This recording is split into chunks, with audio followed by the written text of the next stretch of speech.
కొండా సురేఖకు మంత్రి పదవిలో ఉండే అర్హత లేదని బీఆర్ఎస్ నేత ఆర్ఎస్ ప్రవీణ్ కుమార్ అన్నారు. తాను గురుకుల విద్యార్థులకు కలుషిత ఆహారం పెడుతున్నానని సురేఖ ఆరోపించారని, ఆధారాలుంటే బయటపెట్టాలని డిమాండ్ చేశారు.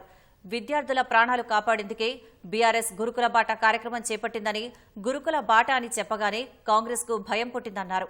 7 ఏళ్ల సర్వీస్ను వదిలేసి విద్యార్థుల కోసం రాజకీయాల్లోకి వచ్చానని, తనపై ఆరోపణలకు ఆధారాలుంటే సీబీఐ విచారణకివ్వాలని ఆర్ఎస్ ప్రవీణ్ సవాల్ చేశారు. అమ్మా కొండా సురేఖ గారు, మీరు దయచేసి తెలంగాణలో మళ్ళా ప్రెస్ మీట్లు పెట్టకురి. నా రిక్వెస్ట్.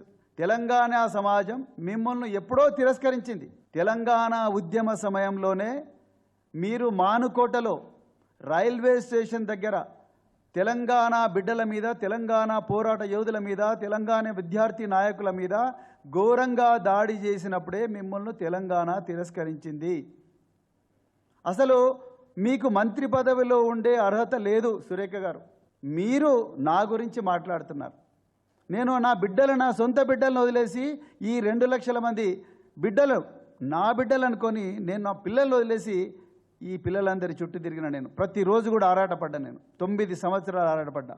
అందుకొరకే ఇవాళ అద్భుతమైన ఫలితాలు వచ్చినాయి. నేను కుట్ర చేస్తున్నట్రా మీరు?